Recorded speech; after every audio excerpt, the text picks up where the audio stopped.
Dios les bendiga, bienvenidos a la lección número 5 del curso de Hermenéutica y Exégesis del Instituto Bíblico Pentecostal Virtual. Ya hemos hablado de la importancia que tiene la hermenéutica para fijar esos principios y esas reglas de interpretación bíblica. Pero no hemos hablado cuáles son esos principios y cuáles son esas reglas, y es precisamente lo que vamos a hablar a partir de esta lección 5 en adelante, de 7 principios básicos para una correcta interpretación. Para interpretar entonces correctamente la Escritura es necesario que nosotros podamos aplicarlos, y vamos a mirar cuáles son esos principios. En esta lección número 5 vamos a ver los primeros 4. El primer principio es comprender lo que quiso significar el autor. El intérprete bíblico debe tratar de descubrir qué es lo que quiso decir un autor, como también qué significado tuvieron esas palabras a los primeros receptores de la Biblia.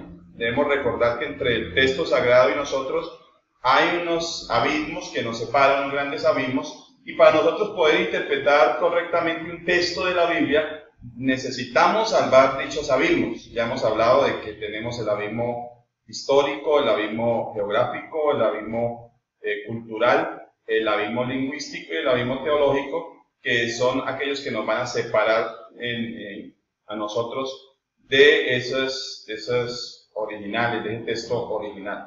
El intérprete entonces debe intentar descubrir qué quiso decir ese autor. Por ejemplo, en el caso del libro de los Salmos, el número 91 y el versículo 4, nos va a decir el salmista que con sus plumas te cubrirá y debajo de tus alas estarás seguro, escudo de adarga es su verdad. Y allí el salmista está utilizando una metáfora que es una figura literaria con el fin de resaltar el amor y el cuidado que Dios tiene hacia su pueblo.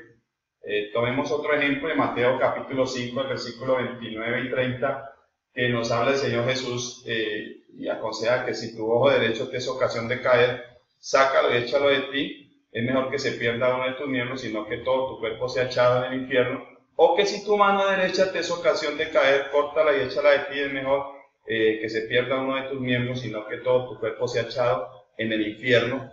Para nosotros poder entender qué es lo que quiso Jesús decir acá, debemos entonces entender que el Señor está usando otra figura literaria y que por lo tanto no podemos interpretar este texto literalmente, sino todo aquel que pecase tendría que cortarse su mano o sacarse los ojos. Lo que está diciendo aquí el Señor, y resaltamos allí en ese texto, que el Señor dice ojo derecho, mano derecha, dice el derecho, ¿por qué no dice izquierdo? Entonces está hablando, esa palabra derecha también significa dentro de ese contexto algo que es muy importante para nosotros, para la vida del creyente. Puede tener cosas, situaciones que pueden ser muy importantes, pero que lo pueden llevar a caer en una tentación, lo pueden llevar al fracaso espiritual, y el Señor entonces lo que aconseja aquí, que es mejor prescindir de esas cosas con el fin de poder nosotros llegar a ser salvos. Entonces, el discípulo debe permitir entonces con esto que todo su control sea por el Señor, control de su vida absoluto sobre cada área de su vida. Debe permitir que el Señor tome ese control en su vida. Número 2, hay que observar el contexto. Y cuando hablamos del contexto, pues hablamos primero de esa sección de la Biblia en la cual se encuentra el texto que estamos estudiando. Y ahí vamos a afirmar que un texto tiene un contexto anterior. Es decir, aquí está el texto, y es mirar lo que está antes del texto, sería el texto o el contexto anterior, y lo que está después del texto, del versículo que estamos estudiando, será el contexto posterior. Al final también podríamos mirar un contexto más amplio que puede llegar a ser todo el capítulo de donde está ese versículo que estamos tratando de interpretar, o todo el libro, incluso toda la Biblia. Entonces es muy importante esto, ya que si leemos un texto separado y tratamos de interpretar un texto sin tener en cuenta el contexto, podríamos caer en un error de interpretación, como el caso de alguien que dijo que o que en la Biblia está escrito de que hubieron 3 personas que nunca pecaron, y él se basaba en Juan capítulo 9, versículo 3, donde dice que hablando del hombre ciego, un hombre que había nacido ciego, que ahí dice que ni este pecó, ni sus padres. Entonces él sacaba esa conclusión, pero lo que está diciendo el texto, y ahí es donde tenemos que mirar lo que está antes, lo que está después, porque lo que decían los discípulos, o la pregunta que le hicieron al Señor era: ¿quién había nacido o quién había pecado para que este hombre naciera? Ciego. Y por eso el Señor ahí es donde le responde que no fue por el pecado de sus padres ni por el pecado de él, que eso no fue, la ceguera no fue la consecuencia de ese pecado, sino para que la gloria de Dios se manifestara en este hombre. También tenemos que hablar del contexto cultural o de las circunstancias en que se da ese texto.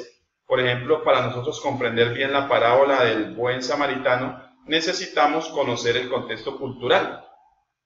Es indispensable tener en cuenta esa rivalidad que existía entre judíos y samaritanos, y por eso los judíos no podían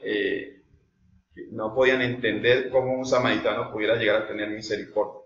En Lucas capítulo 10, versículo 4, también tenemos que mirar el contexto cultural que se movía allí cuando Jesús envía a los 70 a predicar el evangelio, y entre muchas instrucciones les dice que no saluden a nadie por el camino. Eso lo podríamos mirar, si lo tratamos de mirar en el contexto cultural nuestro, lo interpretaríamos mal porque sería una descortesía. Pero en el contexto cultural de la época resulta que los judíos, sus saludos eran muy largos, tenían que preguntar por toda la familia, y eso iba a ser muy demorado el trabajo evangelístico que el Señor le había encomendado, y que por lo tanto era más importante la labor evangelística en ese momento. Número 3, hay que aceptar los límites de la revelación. Hay que reconocer que en la Biblia Dios no nos habla de todos los temas que a nosotros nos gustaría conocer. Estamos nosotros de acuerdo en cuanto al hecho de que cuando Dios habla lo hace con claridad, precisión y verdad. Sin embargo, no encontramos en la Biblia algunos temas, por ejemplo, una descripción clara y amplia acerca de todo lo que tiene que ver con astronomía, o tampoco encontramos algo concreto en cuanto al tema de la clonación o sobre la vida en otros planetas. Entonces, esto lo debemos entender porque el propósito de la Biblia no está basado en esos temas, sino en la historia de la salvación. Y el Señor nos da la revelación a través de la palabra de Dios con el fin de mostrarnos ese plan de redención. Todo lo que el hombre quiere saber para satisfacer sus necesidades espirituales, las puede encontrar en la Biblia. Así que es muy importante aceptar los límites de la revelación, y este principio nos advierte que el peligro que existe en tratar de presionar la Biblia para que diga más de lo que Dios ha querido decir. Y número 4, hay que usar la Biblia para interpretar la Biblia. Este principio fue rescatado por los reformadores.